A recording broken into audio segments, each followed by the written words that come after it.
Чувал ли си ти за него? Знаеш ли, че той проля своята свята кръв, за да бъдем аз и ти спасени? А чувал ли си, че знамения и чудеса все още върши по света? Чувал ли си, че превърна водата във вино? Знаеш ли, че той заповядва и всичко му се покорява? Чувал ли си, че и мъртви възкресява и болни изцелява? А чувал ли си, че и сега слепи проглеждат, глухи прочуват, неми проговарят, куци прохождат? Писано е, че името му е над всяко друго име. Наричат го княз на мира, наричат го Емануел, наричат го Месия, наричат го Яшуа, наричат го Исус Христос от Назарет. И да, той отново го направи.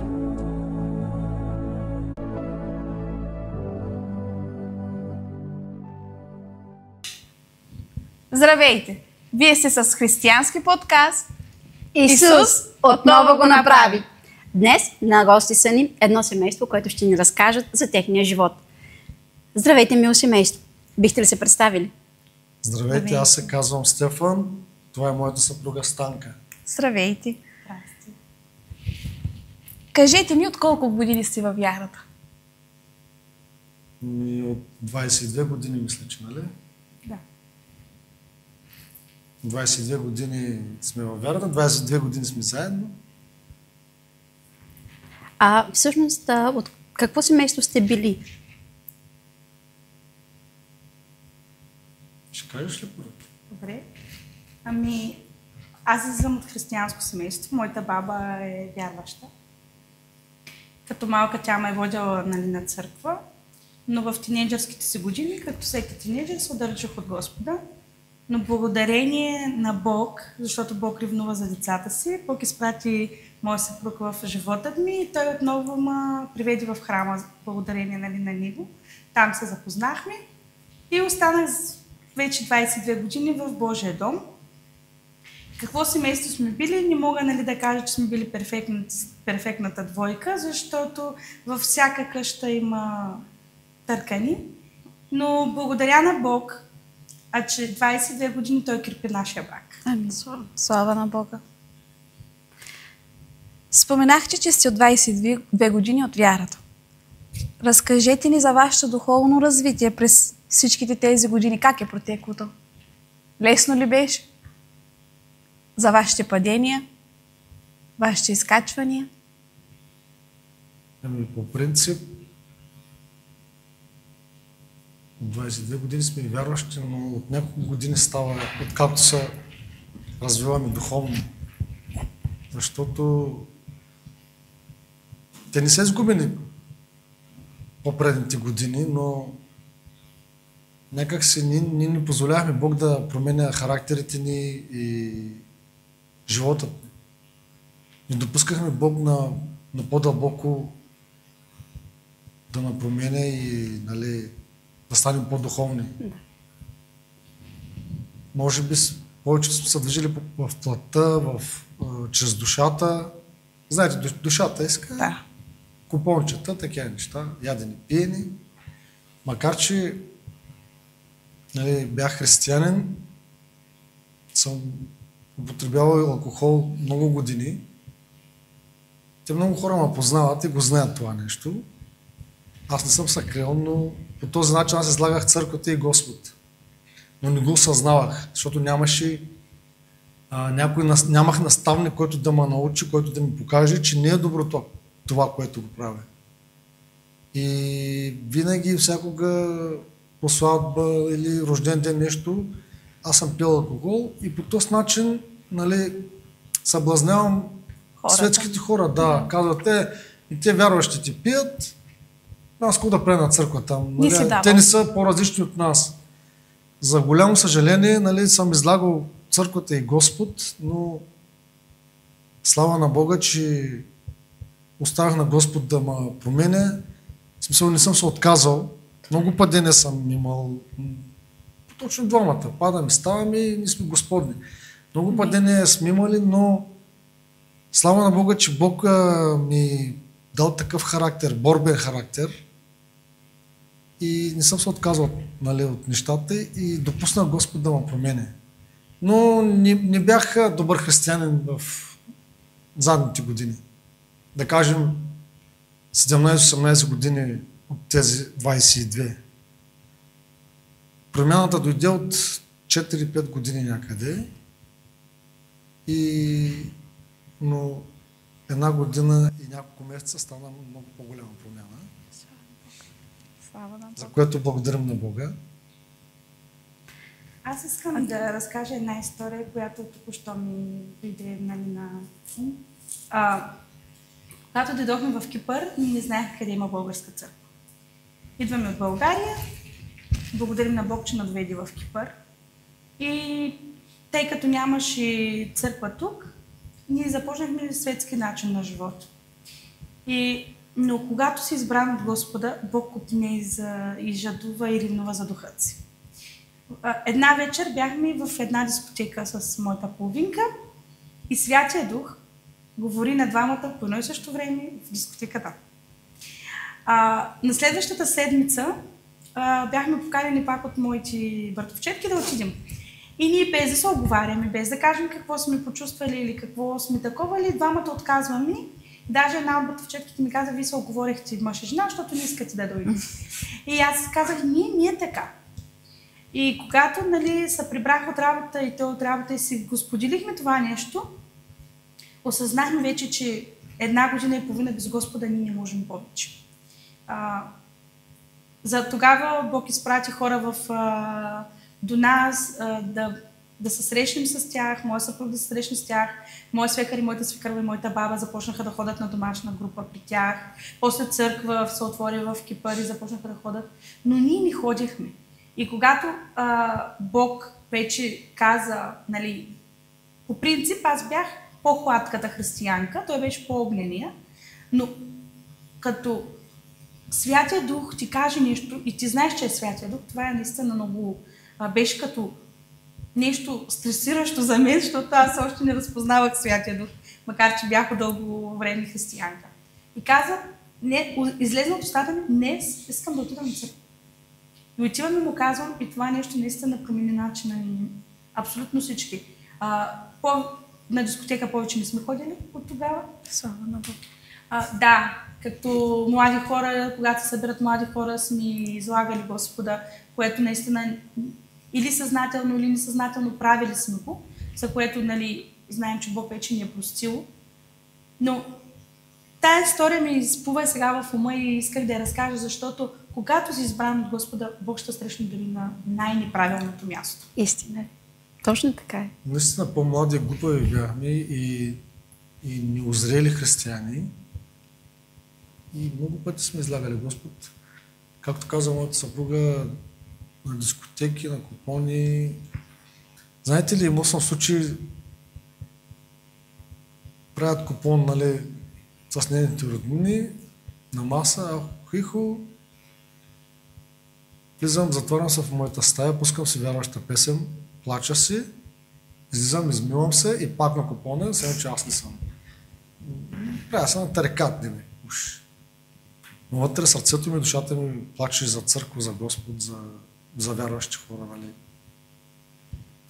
Но както каза моята съпруга, тези нейни думи, аз вярвам, че те бяха от Бог, когато тя каза: днес ще ходим на църква. А тя, допреди това тя го каза, аз се дърпах, дето се казва, зорна сякаш, че едно такова да ходим на църква.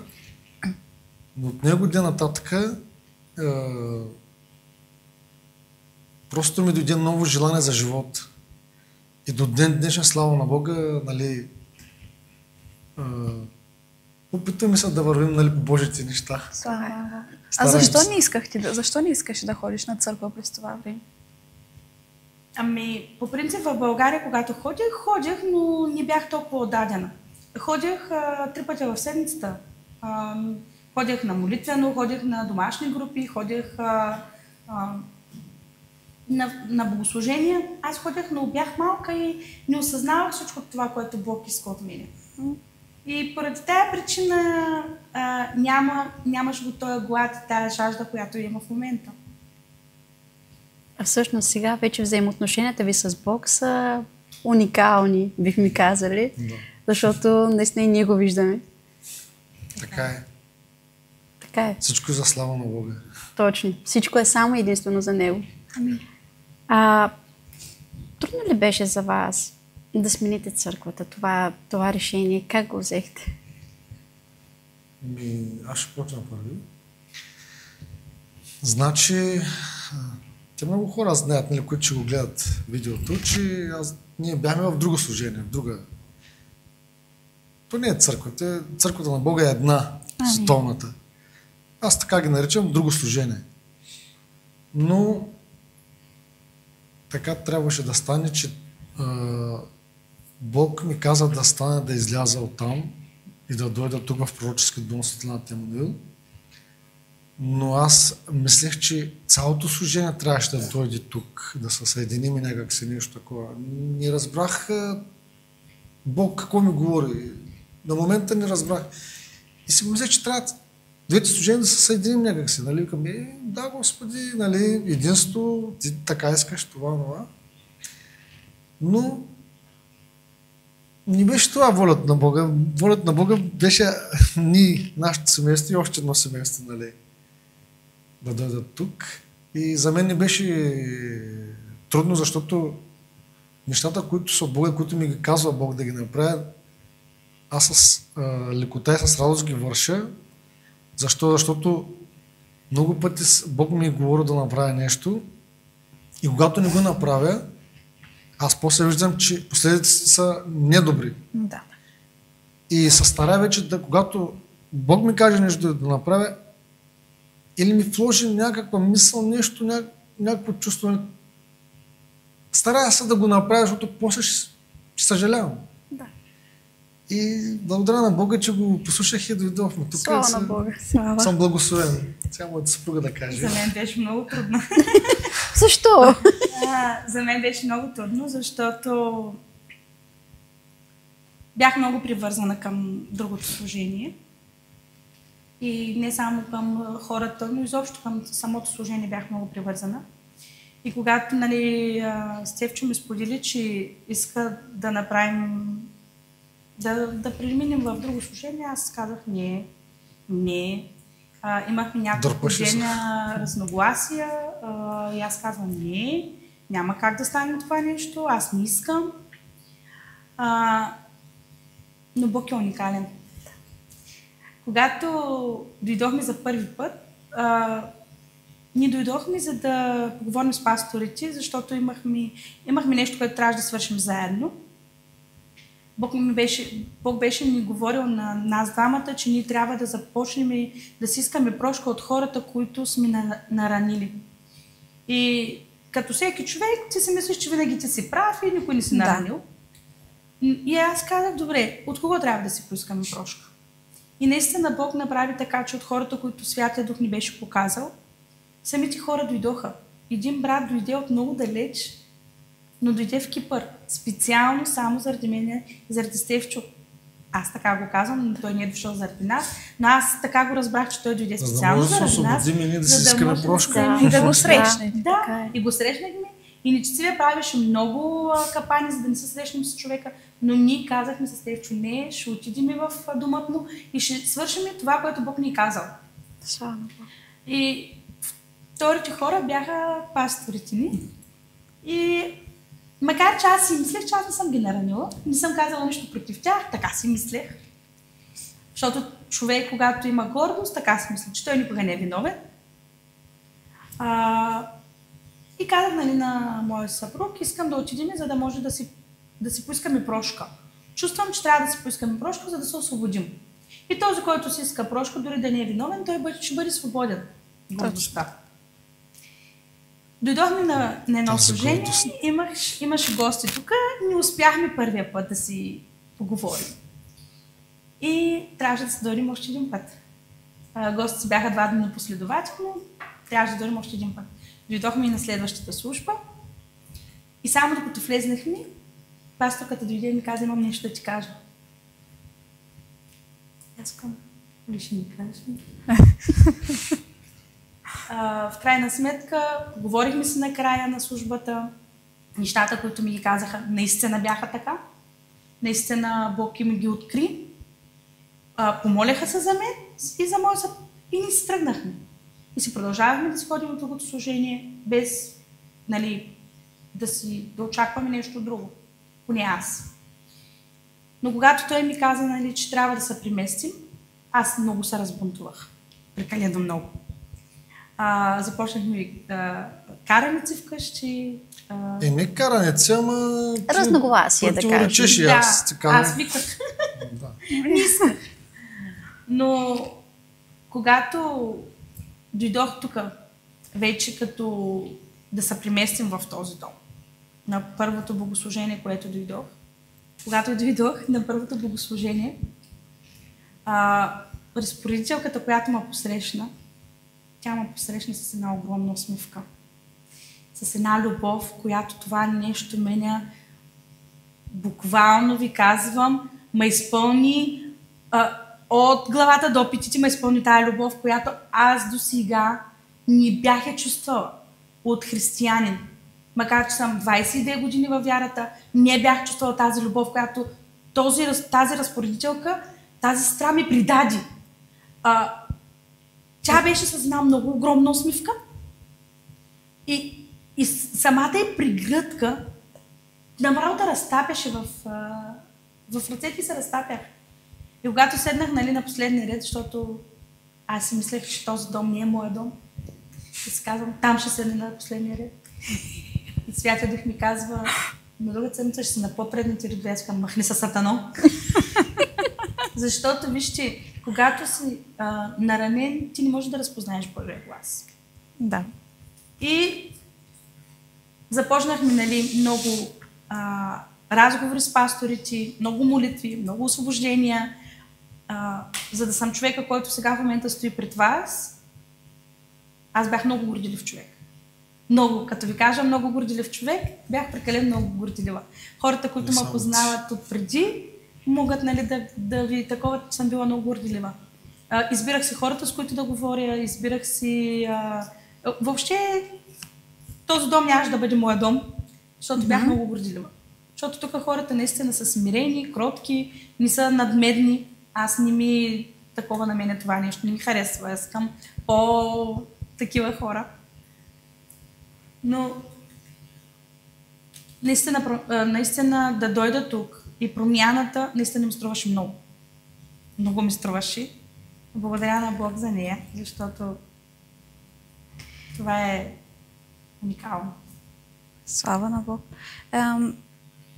Какво ти беше първото впечатление, когато дойде тук?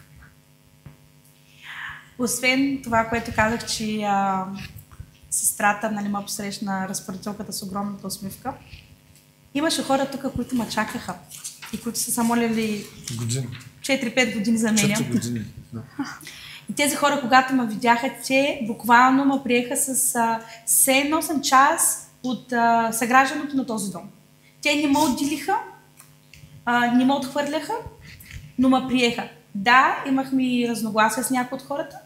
Някои от хората ни наприемаха, ни наодобряваха, защото искам да кажа тук, че когато чуваш нещо за дадени хора и примерно, че даденото служение говори против друго служение, ти се настройваш срещу всички хора, които са в служението. Дори хората да не са участвали в разговора, нали, но самите хора са настройвани. И хората бяха настроени срещу мен и моята половинка, че ние сме говорили за тяхното служение.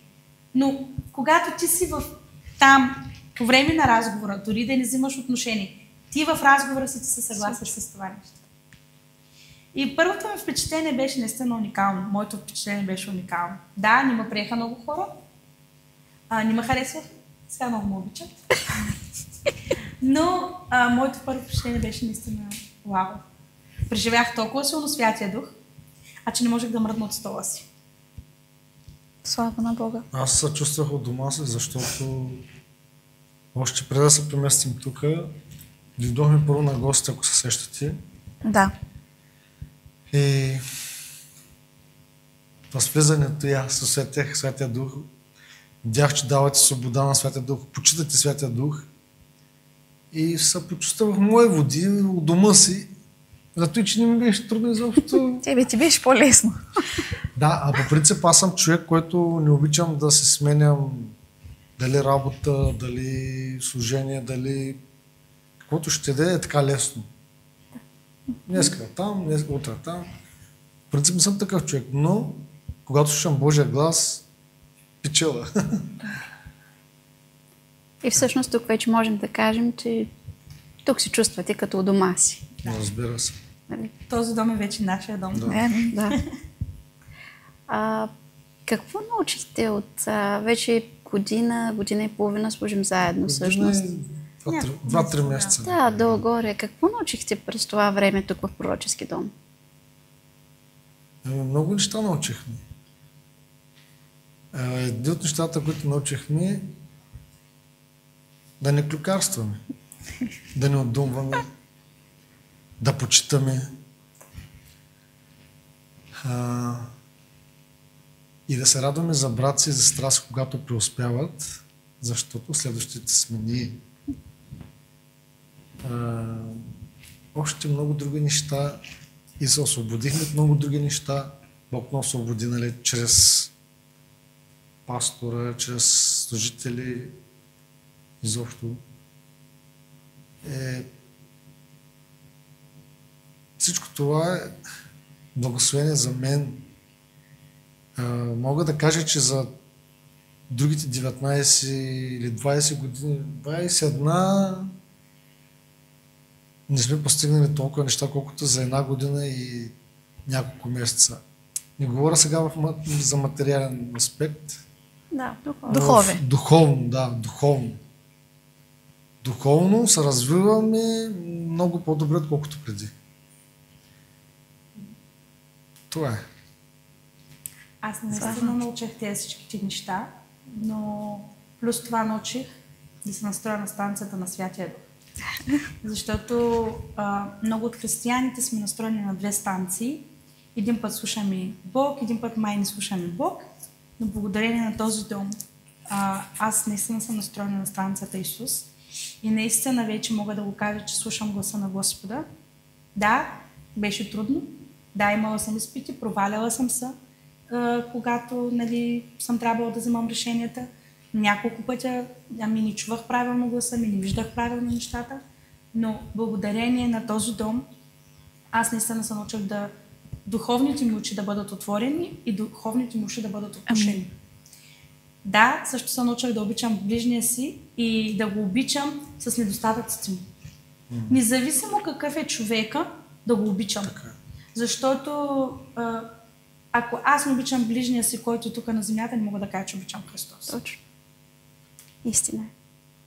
Да допълня, да вмъкна само нещо тук. И аз бях много горделив човек. Аз имах проблем с гордостта, но не знаех. И тук Господ, ми показва, че имам гордост, скрита гордост. Мисля, че всеки един го има. Да, абсолютно. Дори зрителите, аз говоря към зрителите, да се запитат, защото всеки един човек има скрита гордост. Значи, аз си мислех, че като не прави някои неща, еди какво си, аз съм като тях. И това е гордост. Едно, че ги осъждах хората, другото, че са възвишавах ли, как се казва. Да, мислех се за нещо повече от тях. Да. Но аз не разбрах, че това е гордост. Но слава на Бога, че дойдох тук в пророчески дом и много неща ми се открива в характера си, много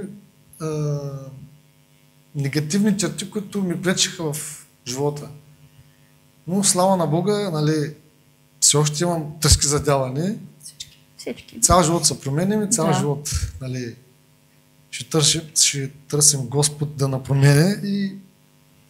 Но това мисля, че е проблема всеки един човек, всеки един да се запита, защото тази скрита гордост е мислиш си, че си окей, в мислите си окей. Вътрешно чувството то така да се чувстваш по-високо от другите. А ти си мислиш, че си окей. Всеки да се замисли, да запита себе си и да се освободи от това, защото ти нещо пречи в нас, в хората. Пречи в духа. Защото Господ се противи на горделивите, а на смирените дава благодат. Като че нека да изберем да бъдем от смирените всички. Амин. И доброто е, че Бог никога не спира да изобличава. Да. Това е. Стефан, един от призивите ти е да хвалиш Бог с ударни инструменти. Разкажи ни повече за твоя призив. Добре, ще Какво те разкажа. вдъхновява? Първо ще ви кажа, че Светът Дух ме вдъхновява, Господ. Защото аз не съм учил в някакво музикално училище или някой да ми показал какво да правя, къде да ударя, как да го ударя. Господ ми е дал този талант, нали, тази дарба и аз се развих в църквата. Развих я в предното служение, нали, благодарение на пастора, който ме постави в хвалението. И мога друго да кажа за музиката, че е начин на живот. Просто Бог ме научи да му се покланям чрез музиката и Бог ми показа, че всяка музика носи дух. Да. Като светската музика и духовната, нали, вярващите. Дори мога да кажа, че има вярващи песни, за съжаление, които не са духовни. Няма го Святия Дух вътре. Защо? Защото се взимат светски песни, мелодии Се слага. и се слага Татко Исусе, О Исусе или Господи. За голямо съжаление. Нали? Не обвинявам никой, не искам да обвинявам никой, но просто това е проблем в някои от служенията, в някои служения някъде. Но Господ да се погрижи, нали? Да. Но Бог ме научи да различавам коя музика е помазана и коя не. Може да е професионално свирена и за Господ, но може да няма помазание вътре. Може да е простичко свирено от милки хора като мене. В смисъл, аз не съм го учил това нещо. Но Бог излива, Бог дава. Той ми го дава, подарък. Аз съм един инструмент. Така. Да. Предавател. И така, благодаря на Бога, нали, че ми е дал този талант. Слава на Бога, наистина, защото чрез този талант докосваш много хора. И За слава на Бога е всичко. да, само на Него. Аз винаги казвам, нали, казвам на Господи, много пъти съм се питал и още го казвам. Аз наистина ли свиря за Тебе? Аз искам да свиря за Тебе. Аз не искам да изявявам себе си. Нали, вътрешно така в мене си, дори понякога се свивам на барабаните така и не поглеждам към хората, защото не искам хората да се съсредоточават към мен или към някой друг от хвалителите, защото ние сме хора.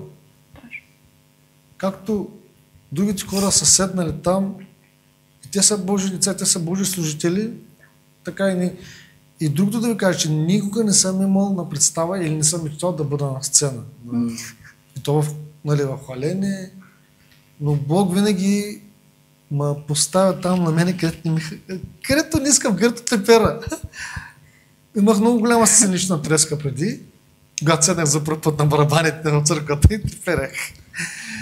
Наведох си главата така но Бог ме промени. Бог примахна всеки един срам от мене. И другото да кажа, аз не можех да говоря спокойно с хората, преди имах много голям срам. Нали, като споменах сега срама. Аз бях много срамежлив човек. Не можех да се кажа малкото име. Само с моите приятели се отпусках, нали, които ги познавам от години. Но с непознати хора аз се сцепенявах, мълчах и не мърдах много. Но Господ ме освободи, защото в света бях... Значи за света правях лудори и не ме срамше там, а в църквата имах срам. Да се моля, за много неща. И си казах вътрешно в себе си, добре, аз за света, значи мога да правя лудори, да скачам там като маймуна, да играя кючеци, нали, преди говоря. И сега за Господ ме е срам да стана да благодаря за Господ, на Господ, нали, да се моля. И по този начин аз си казах, не, ще насила. И исках да се промена и Бог ме промени. Слава на Бога. И сега наистина разговарям с хората, даже един от другите ми призиви е благовестител, евангелизатор, навънка да говоря на хората. Но това не съм аз, това Господ ми го дава и аз виждам, че работи навън. За слава на Бога го казвам. А всъщност... Не че Стефан е голямата работа. Точно, слава на Бога, Той е, който върши нещата. А има ли моменти, в които си чувствал, че иска да се откажеш от всичко това? Много пъти. От служението си, особено, нали, от хвалението, много пъти съм искал да слагат барабаните. Даже ми е идвало понякога и по време на служение гора за преди. Защото бях малко гневен. Аз имах проблем с гнева преди. С нервите, с гнева. Много голям проблем имах. Много гневлив човек бях. И много пъти ми се идвало да захвърля всичко, да сяда от служение. Виках си, ще хода на църква пак, ще седна най-отзаде, но няма да се качвам на сцената, на барабаните. Но кое ми даваше мотив и просто как се мотивирах пак да се кача и да захвърля тези нерви, които имам по време на служение. Знам кой иска да не се кача там, на барабаните. Дявола иска да абортира моя призив, иска аз да се стоя там отзаде, да не хваля Господ, който Господ ми е дал, нали, тази дарба да го хваля. Аз да захвърля начин на Господ решението и, нали, волята и да го да на дявола. И това нещо ми даваше стимул. Няма да стане твоето, викам, дяволе, качвам се. Слава на Бога. Дори съм плакал понякога, дори такова, но съм се насилвал, съм се качвал. Да. И когато се кача, Бог му преобразява. И нерви се махат да всичко. И всъщност Сатана, доколкото знам, се опитва още от малка детска възраст да абортира призива ти. Да ме убие по-точно, да. Би ли ни разказала, ако обичаш? Да, мога да ви разкажа. Още в утробата на майка ми дявола се опита да ме убие, защото, нали, млади хора не са разбирали много родителите ми. Имали са сестра ми, когато си казва майка си казала, за какво да раждам друго дете, примерно, да страда. Нещо там са имали недоразумение, но и се опитала да ме махне. Скачали са на корема и пила някакви там хапчета или какво, тя ми разправя.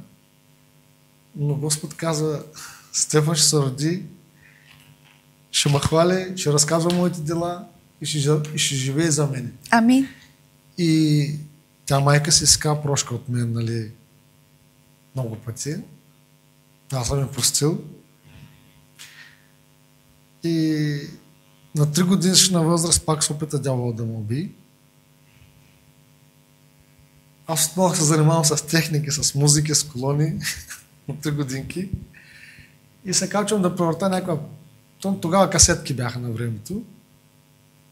Някаква касетка там, някаква музика да превърта. Моя баща се качва на стола и той с мене. В нетрезво състояние. Залета ми, пада отгоре ми, аз и гълтам езика. Но слава на Бога, мисля, че моята баба ми изкарала езика, завели съм го успешно. Няма значение кой, що, но Бог ми запази тогава живота. После на 13 години пак щях да умра. Просто дявола иска да, както кажеш, да абортира, да ме убие, да абортира нещата, които Бог ми ги дава в мене, да не се развиват. На 13 годишна възраст ще да се отдава. Моя плътския баща ме спаси. Нали, аз вярвам, че небесният баща направи така да ме спаси. И много пъти тук от катастрофа ме спася Господ. Много пъти съм катастрофирал, участвал съм в катастрофи, бил съм пътник в колата, и аз съм шофирал, съм катастрофирал няколко пъти, даже не помня вече колко пъти, но винаги Господ ми спасява живота и моят живот е за слава на Бога. Мога това да кажа само. Че аз съм жив заради Господ, поради Господ, че благоволи Стефан да е жив. И това, което съм сега, е благодарение всичко е на Бог, не на мен. Аз човека нищо не съм, ако не е Господ, аз съм нищо. Точно. Когато Бог те избира, той казва, избрал съм те по име. Ами. Мой си ти. Това е. Много съм се дърпал преди моята съпруга. Винаги съм бягал от отговорност, винаги съм бягал от служение. Господ каза, там ще си. И аз накрая се предадах, казах скоро преди една година. Мисля, че като дойдем тук, не помня. Към добре, прави код искаш с мене. Добре. Това е. Когато се предадеш, вече всичко е уникално. А на теб един от многото ти призиви е да бъдеш детска учителка. Да. Това е най-любимото ми.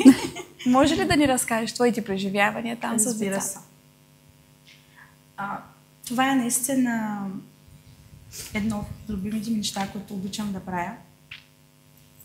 Да възпитаваш децата в Господа от ранна детска възраст, това е наистина уникално. И когато виждам в момента деца, които са били в детското, и аз съм била детска учителка и в момента те са служители в църкви и са в църквата, това е наистина голяма радост за един детски учител. Наистина. Но детски учител в църквата не е като детски учител в училище. Да. Детски учител в църквата учи детето да се моли, учи детето да знае 10 Божии заповеди, учи го на историите от Библията. На Господните И неща. наистина, той нещо за мен наистина е голяма и огромна радост да възпитавам децата. Макар аз още да нямам деца, но възпитавам много деца в Господа. И това наистина е много голямо... помага ми за моите деца, когато дойдат. Амин. Амин. Всъщност, доколкото знаем, ти си била лидер навсякъде. Да. Би ли ни разказала, ако обичаш? Ами, както казах по-напред, че съм била много горделив човек. Когато дойдох в този дом, в предното служение бях на детските учителки, аз отговарях. Имаше моменти бях сама, имаше моменти имах помощник, но всичко са такова. И много от нещата в другото служение бяха в моите ръце. И от един човек, лидер на почти много места, идвам тук и тук никъде не съм лидер. Абсолютно никъде не съм лидер тук. Тук съм помощник. Но аз благодаря на Бог, че съм помощник. Защото да си помощник е много, много добро нещо. По-добре. В момента съм помощник на детската учителка, помощник съм на молитвеното, на лидера на молитвено съм помощник. Но всичкото това, което аз съм помощник в църквата, ми помага на мен да бъда помощник на моята половинка. Ами. Това всичкото ме изгражда мен, аз да бъда добрия помощник в къщи. Точно. И благодаря на Бог, че до толкова много ме е смирил. Вярвайте ми, много ме кастреха тук. Кажем го за казвай сега. Много ме кастреха тук. Много. Значи, толкова много неща. Моята половинка нищо не му казваха. Аз всяка служба нещо ми имаш, нещо трябваше да излезе от мен, нещо трябваше да ме коригира пастора. Беше много трудно, много болезнено. Сега вече даже не ми прави впечатление, като ми каже нещо. Но в начало... Има резултат. Има и то добро. видим. Резултатът е видим. В началото ми беше много трудно. Това да те коригират. Да, в началото, когато ме коригираха, като ми кажаха нещо пасторите, и аз даже несъзнателно съм се обръщала с някакъв тон. Едва ли не виж ми каже, че. И искам да благодаря на Бог тук за тяхната любов, защото не всеки ще да ме издържи. Повярвайте ми, не всеки ще да ме издържи. Любов и търпение. Те издържах, те ме издържаха, но в смисъл такъв, те с любов ме коригираха. Точно. Не ме коригираха просто без любов, с любов. Много, прекалено много корекции минах. Тук е момента обаче да кажа едно свидетелство, защото това е за Божия слава. И го казвам единствено и само за Божия слава. Да. Когато дойдох първите дни в този дом, влезнахме в пастора в стаята. Там имаше едно бюро и едно столче. И започнахме да говорим за нещата. Виждахме, че хората ни нахаресват, виждахме, че хората ни наприемат, но пасторите казваха спокойно, ще мини, вие сте с другосеми, ще се оправите, вие сте с друг клас, всичко ще отмине, спокойно ще ви приемат. Но една вечер влезнахме в тая стая и бяхме 4 човека. Един от 4 човека се активира, аз бях оперирана току-що, бях минала малка операция. И за да не ме бутнат мен, защото операцията беше на корема ми, защото човека, който се активира, беше малко агресивен.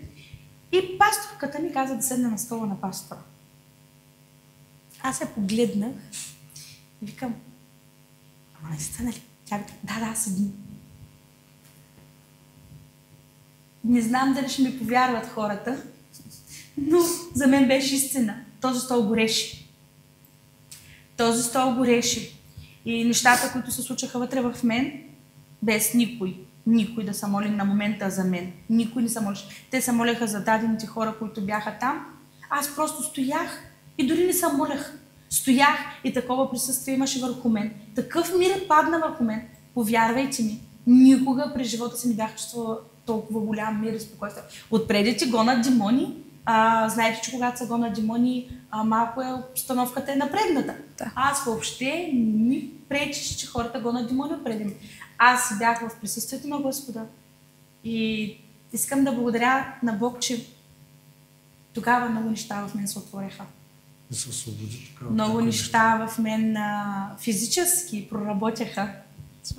Много неща в мен духовно се отключаха. Единствено, само защото бях седнала на този стол, без да осъзнавам какво правя. Аз не осъзнавах, че този стол е на Божий човек и не осъзнавах, че този стол може да носи помазание. Аз не го осъзнавах. Сега обаче никой не може да ме обиди в обратното, защото вече съм го изпитала. Когато преди да седна на този стол, аз нямах близо година. Това, което има жената обикновеното, близо година го няма. По време, докато седнах аз на Божия човек на стола, аз от тук си тръгнах обляна в това, което жената. Прибирам се вкъщи и аз, когато видях, аз се шокирах. Казах, никой не се моли за мен, нищо не се случи, не съм пила хапчета, защото за да имам обикновеното на жената, аз трябваше да пия хапчета. И те хапчета ме правяха много агресивна, много неспокойна. Но благодарение на Бог и благодарение на Святия Дух, че Той прави нещата, защото никой не го направи. Бог ми показа, че Той може сам да го направи. И благодарение на Бог и на Святия Дух, в момента аз нямам такъв проблем. В момента съм си редовно във всичко и това самия ми лекар се очуди. Самия ми гинеколог се очудва на тези неща. Но всичко това е за Божия прослава. Амин. Всичко това е за Божия прослава. Амин. Ходях няколко пъти на операция да се оправи това нещо. И не се оправи. И сега Бог е в контрол на всичко и благодарение на Бог, благодарение на Святия Дух, Той върши знамени чудеса. Но единствено само когато си на правилното място и на правилното време. С правилните хора. Аз искам да те питам за нещо друго. Когато дойде тук и чу, мисля, че първата проповед на пастора, може ли да ми разкажеш тогава какво се случи? Значи, когато дойдохме за първи път вече като част от това семейство, защото за първи път, когато дойдох, имаше гости. И вече като част, като пастора, нали, вече говори с моя съпруг, вече сме част от църквата и дойдохме, седнахме на последния ред. Имах чувството, че пастора говори сам за мен.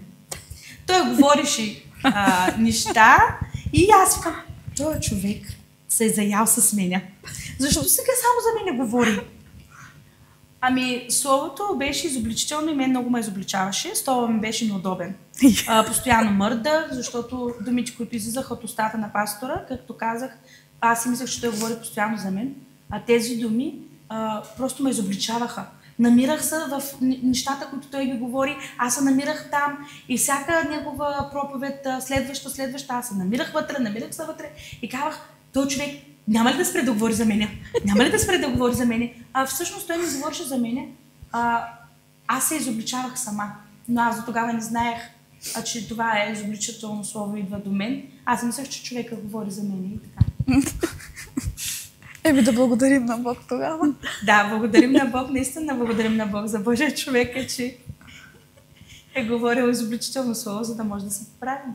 И най-доброто е наистина това, че всъщност нашите пастори чуват Божия глас и изпълняват всичко това, което Бог им казва да вършат. Всъщност, бихте ли ни разказали малко за вашите мечти?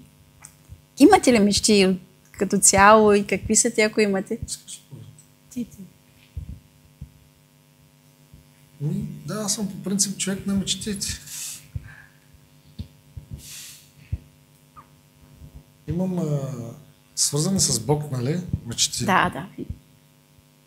Имам мечта да имам мое собствено студио звукозаписно, да издавам, нали, материали, песни, дори проповеди, нали, на проповедници. По принцип, аз имам много мечти, свързани с Господ, и една от тях е, когато Бог даде деца, те да живеят само за Него. Амин. Да ни почитат дядо Коледа и баба Марта и такива глупости, но да почитат живия Бог. Амин. Да служат на живия Бог. И аз знам, че това ще стане. Да. Защото аз го изповядвам, нашата уста има сила. Амин. И каквото говорим, това ще живеем. Амин. И аз казвам, че моите деца от мен нататък ще живеят за Господа. Поколенията. Амин. Всички. Амин. И Бог е верен. Така. Всъщност някои от мечти ви изпълниха ли се? Да. Преди да ви кажа за моите мечти, искам да ви кажа, че аз бях човек, който не мечтаеше. Да. Нямах мечти, нито свързани с Бог, нито с живота си, не мечтаях. И когато един Божий човек дойде на гости в Кипър, каза, има ли хора, които мечтаят тук? Да, аз не си дигам ръката и стоя, и той каза, хората, които не мечтаят, не са живи. И това на мен ми направи много голямо впечатление. И моя съпруг винаги ми показва, как да не мечтаеш? Не мечтая, всичко си имам, за какво да мечтая? Не искам нищо. Мечтаях единствено само да стана майка. Това ми беше мечтата. Но, когато осъзнах какво е да мечтаеш, започнах не се да мечтая. Една от мечтите ми вече е в реалност. Предаването. Това предаване беше моя мечта. И на съпруга ми. Беше ни мечта и близо една година ние си го формирахме. Планирахме си го, да. Но не искаме да избързваме, искаме Божията на Божието воля, време. На Божието време, да. Да, но докато ние си го планирахме, докато ние си го таковахме, Бог говори и на пастора ни, че трябва да започне нещо за такова. Но искам да кажа, че Бог го прави това нещо. Бог. Когато Бог види, че нещо трябва да стане, той го прави. И аз наистина благодаря на Бог, на първо място, на второ място благодаря на пастора, че благодарение на тях моята мечта стана реалност и сега в момента целият екип, нали, сме едно сплотено, един сплотен екип, който работим само единствено за Господа. Амин. Но имам още мечти. Аз вече мечтая много. Една от мечти ми е реалност, да. Аз наистина имам мечти много хора да бъдат покаяни. Амин. Много хора да бъдат спасени. Имам мечта пророчески дом Светлината ме да участва, наистина да участва в съживлението на Господа, което наближава. Имам мечти да виждам изцеление с очите си и да виждам как Бог променя съдби, но да ги виждам с моите очи. Смисъл, може да се случи егоистично, но аз искам да бъда там. Това са моите мечти. Амин. Искам да участвам във всяко едно изцеление, не да бъда аз инструмента, но аз да бъда там, да участвам във всичкото, което ще се случи. И знам, че ще стане, защото Амин. Бог изпълнява мечти. Ето една от мечтите вече е в реалност. Друга мечта, която имам, наистина искам да оставя наследство на децата си Христос. Амин. Наистина искам да бъда добра майка, добра съпруга и наистина искам да оставя наследство. Защото колкото и къщи, и колкото и пари да оставиш на децата си, не могат да се сравнат с Божието. Което, ако ти оставиш... Аз съм това в момента, защото някой се е молил за мене. Някой ме е изискал от ръката на нечестивия. И аз искам това да го предам на поколенията си за напред. Амин, истина. Аз искам да те попитам, ти каза, че сте почувствала се сплотеност тук. Тук завързали за 1 година верни приятели. О, да! Значи аз бях човек, който помагах на много хора с какъвто и проблем да имат. В смисъл, изслушвах ги. Изслушвах хората, помагах им, молех се за тях доколкото мога. Но никога нямаше човек, на когото аз да облегна моята глава и да бъда себе си, освен нали, моята половинка. Но по някой път, нали, знаете, че трябва да имаш някой, на който да си кажеш. Винаги. И благодаря на Бог, да, много приятели имам в момента и много хора верни, на които да споделя нещата. Знам, че когато аз кажа, няма да го вземат просто да кажат да, но знам, че ще застанат на пролома и ще се молят и ще го датайсат за това, за което аз съм им казала, за нуждата, за която съм им дала да се молят. И искам да благодаря наистина и за лидерът, който ме коригира, който ме наставлява, който ми помага, за да израсна в духа, защото благодарение на Божиите хора, аз съм това, което съм в момента. Защото позволих да мачкат моето его, моето себе, позволих и да ме коригират. Беше много трудно, но в момента не ми пука даже вече. И даде плод. Да. Но много е важно желанието, че тя е поискала да бъде коригирана и е дала разрешение. Това е много важно всъщност. Първо ти трябва да позволиш на Бог, да позволиш на Бог, след това на хората, които са тук на земята, защото Бог употребява неговите си тук. Да. И ако ти не позволиш на Божия човек да те коригира, идва ми една ситуация в момента, че когато, вижте, в църквите всички искат да бъдат до пастора, до лидера, всички искат. Малко са хората, които не искат да бъдат близо до тези хора. Но повярвайте ми, че колкото си по-близо до пастор, до лидер, толкова повече си коригиран, толкова повече си изобличаван и толкова повече се изисква от тебе. Но хората не го знаят и не го осъзнават. Благодаря на Бог, че Бог ме аз допуснах да ме коригират. Защото ако не бях допуснала, ако бях предишната, горделивата и не допуснах никой, в момента нямаше да съм това, което съм. Нито пък ще да бъда на станцията на Христос. Слава на Бога, наистина, че Той завършва делото си. Така е. Амин. Бихте ли ни казали, кой е Исус за вас?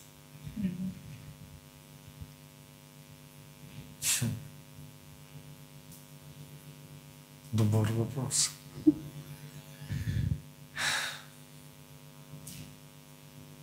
И мога да кажа, че той е всичко. Всичко. Защото аз без него съм никой. Без него нямам живот, нямам бъдеще надежда.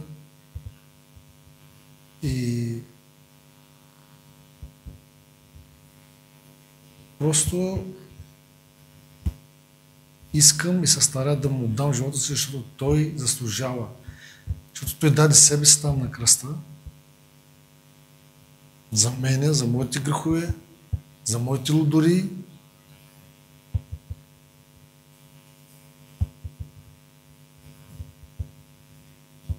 И зато аз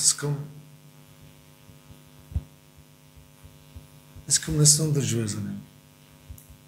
Да, труден е пътя, но е славен.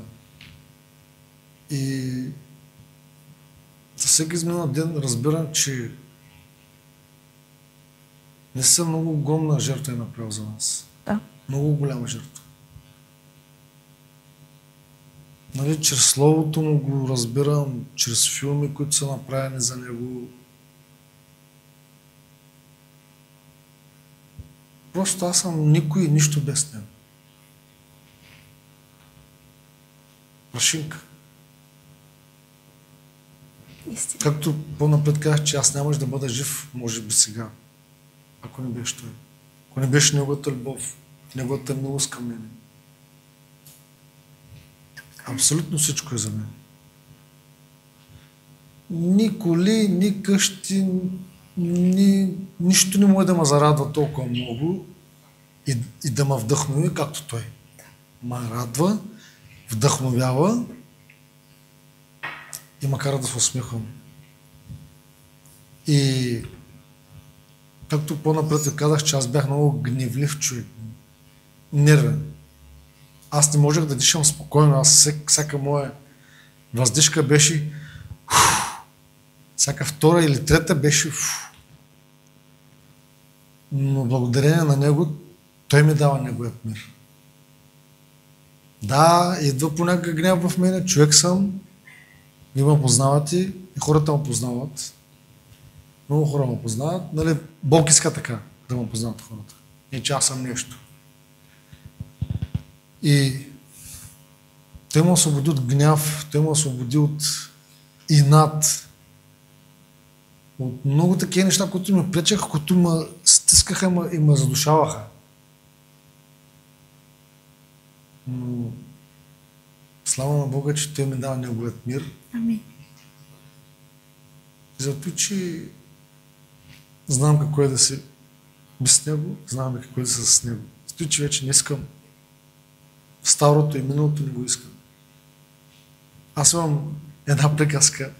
По-добре пълзашком напред, но не назад. Не тичайки назад. Така. Там, не знам си. Полекичка може да е, но напред към него. Това е. А за теб кой е Исус? За мен Исус е всичко. Колкото изтъркам да звучи всичко. Всичко, защото няма определение, няма колкото и да кажа, каквото и да кажа, няма да не стигне времето. Всичко е. Думите са малко, да. Всичко е, абсолютно всичко е. И наистина му благодаря. Благодаря му за жертвата. Уникално. Ако трябва да благодарите на Бог за едно нещо, кое ще бъде то? Трудно. Че ме е избрал да му служа, че ме е избрал изобщо. Не аз избрах него, той избра мене. Първото е нас. Така е. Аз му благодаря за жертвата на кръста. Защото поради тази жертва имам всичко. Имам спасение, имам изцеление, имам абсолютно всичко, което той ми обещава и ми дава. Благодаря му за жертвата на кръста и за пролятата му кръв. Амин. Слава на Бога, наистина, че той издържа до край. Така е. Бихте ли насърчили нашите зрители, ако обичате? Аз искам да насърчава наистина зрителите на това предаване. Искам да се обърна към всички християни. Да не ходят на църква да затъркат обувките. Но просто наистина да започнат да отдават живота си на Него. Наистина да започнат да живеят живот като за Христос. Свят живот. Да, хора сме, да, ще грешим, ще падаме, ще ставаме, но ние сме Негови. Нека наистина, където ходим, където отиваме, да не излагаме името на Господа, но просто името на Господа да бъде издигнато заради нас, които ние християнина. И наистина искам да насърча всички хора, които са били като нас и са излагали името на Господа по една или по друга причина, да спрат да го правят и наистина да се обърнат към кръста. Амин. Амин. И аз искам да кажа на хората, които ще гледат това видео, да не се отдуват, да не се прекарстват, да се почитат, защото каквато мерка съдите, с така ще ви бъде отсъдено. Много пъти съм съдил хората, идваше време, хората му осъждаха. Идваше това нещо до главата му. Но когато ти се научиш да приемаш човека, независимо кой е, с недостатъците му, защото Бог го приема такъв какъвто е, на теб ще ти е много по-лесно, братко и сестро или невярващ човек. Но аз вярвам, че всички хора вярват. Знам, че всички хора вярват. Той, че не ходите някой на църква и не следвате Христос, той не означава, че вие не вярвате, но време е да го последвате. Амин. Защото Господ ще дойде да вземе невястата си църквата. Няма да дойде специално за Стефчо от нас да ме вземе. Аз да се стоя вкъщи, пред YouTube да гледам предавания и само проповеди, а да не съм в цялото Христово, в църквата. Станете част от тялото Христово, за да бъдете спасени и грабнати. Амин. И за да спасите душите си и семейството си. Амин. Просто имайте вяра в Господ.